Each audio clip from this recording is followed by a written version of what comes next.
I was almost thinking about dropping Karen Chhour, her comment, because we know what she's going to say. She's talking, about boot camps, and we know their position.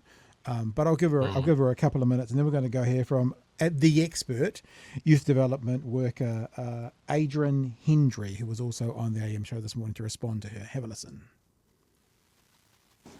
Yes, so right now we're developing a pilot program of a military-style academy, and this is to wrap around young people who come to the courts with repeat offences. There's these words that actually are the right words to be using. It's wraparound. Now, when you hear wraparound, you think around the whole community, around the whānau, the household, the school. That's what wraparound is. I get the sense that this is a slightly different use of that word. Maybe it's been thrown in there as a buzzword, although she does talk about, around children in their community as well. And end up within a youth justice facility. So currently this will be a pilot with around 10 young people working with multiple agencies to wrap around them and create a program that will help them in every area of their lives, so that once they come out of this facility, they're better off than when they went in. In terms of the times that this has been tried in the past, there was an 8-week program that the previous national government brought in. The reoffending rate was 83% when they came out. What reoffending rate are you going to be comfortable with to say, okay, this program has worked? This is a very, very good question, right? And this is what not a love journalists do. So she's just asked the question, and we did this when we had whatever the local Dunedin national MP was on. What would be an okay inflation rate for you? And when he said what it was only like 1.5% different from what it was currently at. Asking these ministers, fine, you're criticising what's happened. What are your numbers? And you might be surprised to hear, Chhour, she doesn't answer the question. Look, right now, all I'm concentrating on is making sure that we get this program right and we get enough people involved with the skills that we need to make sure that the program works. Why these programs didn't work in the past and why this is different is we're going to make sure that we're working with the family and working with the community that young person is going to return to, because we can't just send them back to the same environment they came from and expect a different result. Do you think that's what was happening? Revolving door. Do you think that's what was happening last time? I don't think there was a correct support network once they left these programs, and I've heard it from a few programs that are running now currently within the communities, that they struggle once they go back into the same environment that they came from. And it's the same as when coming out of a youth justice facility with no program at all.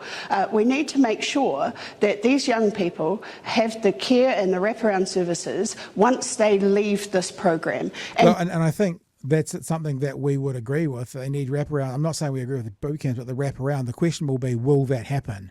Or is this a buzzword? And I don't trust it will happen. Work with the family and take the family on the journey too, because this is not just about the young person. These young people are committing crimes out in the community. They're creating victims. They're hurting other people. We have an obligation to keep that young person safe, but we also have an obligation to keep the community safe. And what we're focusing on right now as a government is serious youth crime, because youth crime is out of control in communities. Everyone you talk to knows that there is a problem with youth crime. This is just another tool to work with to help these young people turn their lives around. And look, research the world over says this is not going to work. In fact, about... the research here says it doesn't work. Yeah, that's what I'm saying, everywhere, including here. One of the things it does say, which sounds like a strange way to say it, but they were talking about it yesterday as well on one of the breakfast shows, is that one thing that it can do when young people go through these boot camps is they come out fitter, faster, stronger criminals. That's what they actually said. That says they can actually train them to be fitter, faster, stronger, and then they have an 83% recidivism rate. You've actually just helped them to continue to commit crime. But on top of all of that, whatever the wraparound will be, that'll be the end game. And the biggest thing, Chhour, for me is Oranga Tamariki has been the people who have been told that they're going to be running this. I said this last night. It's like someone with a nut allergy having to cut the peanut brittle. Like, do you really honestly think Oranga Tamariki is going to want to be running boot camps? Do you reckon that's their skill set? Come on, out comes Mr. Luxon, out comes Oranga Tamariki running boot camps. Think about it. These guys look back. They don't look back far enough. We've just had a Crown inquiry into abuse in state care. No. Whenever we have something like this where the state is involved in some fucking tough love program, I'm just like, were you not paying attention?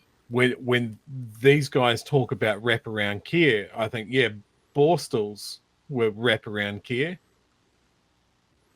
That didn't work. That's how we got gangs. Yeah. You know, it's the only way. Like, I went through a military style course in my teens. I was in the cadet forces. Right. Do you know what the difference is, Pat? Everybody in the cadets wanted to be there. When they talk about the LSV course that was trialled a few years back, that was the difference. People wanted to be there. It was a choice.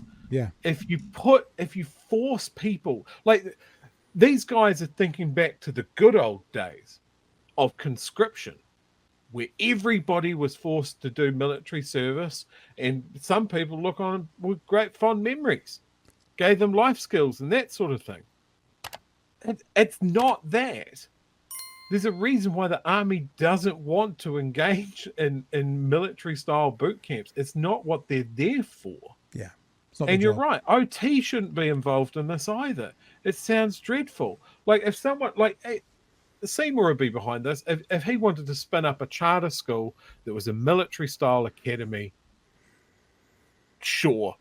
As long as there's choice there, because someone that has made that choice is more motivated to make use of it. Someone who is mandated by the courts to be in a boot camp is just going to do it. It's like when people get given community service, they're forced to be there. They begrudgingly do the work. They don't throw themselves in. It's a punishment that you have to endure. And that's all these people care about, is the punishment. They don't care about the 83% recidivism rate, which is laughable. Like that, like, if you want to talk about a waste of money in a program, a program where 80+% of people that go through it go back exactly the same as when they went in, that is a wasteful program. So that's a 17% success rate if it's those numbers. When they're going to cancel, remember, lunches in schools, which the waste number that they have given us, 25 million out of 350, is about 7%. So they want to get rid of something that is a 93% success rate and replace it with something based on the last number that had a 17, not replace it, sorry, but to add in something different with something in the old days that had a 17% success rate. It's ridiculous. But we should also hear from the expert, Chhour, because you know how much this government likes to hear from experts, bring people in from the outside. That's what they want to do. So this man is a youth development worker. His name, I believe, is Aaron Hendry, and he actually came on to AM after Karen Chhour, and this is what he had to say about it when he was asked about what she said given you confidence? Is what the minister said given you confidence? No. I mean, I'm incredibly concerned that, you know, in the current climate, both in the cost of living crisis and just the realities we're facing in the community, that we're investing significant resource into a program that we know doesn't have an evidence base. In fact, there's actually decades of evidence showing that military-style camps are ineffective. And in the small spaces where there is some outcomes, it's often very, it's short-lived, and it's because of that therapeutic support with evidence showing that the military style actually works against the outcomes that we're trying to achieve. So the big question is, why are we pushing ahead with this? Yeah, I mean, that is the question, because the evidence shows that when the last government did it, it was like 80% failure rate, right? 80% went on to re-offend. Are these ones going to be any different? Oranga Tamariki is running that. What do you make of that? Look, the style of camp which has been discussed here has been trialled internationally as well. Again, putting that counselling services and wraparound supports, that's exactly what we need. It's the military side and the philosophy that kind of underpins that has shown to be ineffective. it's great to say we're going to be working with communities when they come out, but there's going to be needing to be significant investment into mental health services, into disability services, into ensuring that young people have the right to housing and that whānaus are getting really intensive support. And right now we're not seeing that significant investment. The drivers of these crimes, the drivers of the harm being caused are in our communities. It's poverty, it's homelessness, it's the lack of support for whānau who have kids with disabilities and high-level mental illness. If we're not going to address that stuff, it does not matter what we pour into the justice system. We continue to have poor outcomes for our people. And it is the victims, it is those people who are being harmed right now, and I want to acknowledge them and the harm that they have experienced. But they are being sold something that is not going to cause a good outcome for them. It's not going to fix the problem. So that is the expert. And as I said, this government likes to bring in outside experts. There's a youth, and the point that I am most interested about what he said, he mentioned all the research and he says how it hasn't worked, but the significant investment. So I think what's basically being said, if this even had a chance to work, it is going to cost huge quantities of money for the wraparound after the boot camp. And look, I don't know what's going to happen. I can't say what's going to happen. I don't know for sure. But the one thing we can say for sure is that this government doesn't fill anyone with a great amount, unless you're a landlord, with a great amount of confidence in thinking huge amounts of money need to be thrown at this issue. What this comes off at, a bit like the gang patch law, is perhaps a good headline, but pretty bad policy, Chhour. Absolutely. When these guys, and by these guys I mean this triple-headed monstrosity that is our government, talk about the amount of money that these programs are costing. Yeah. They always talk about the total cost, right? $350 million. That's a lot of money. Yeah. Like you, the listener, are not going to have any comprehension of how much money $350 million is. I want to come back to that food program, right?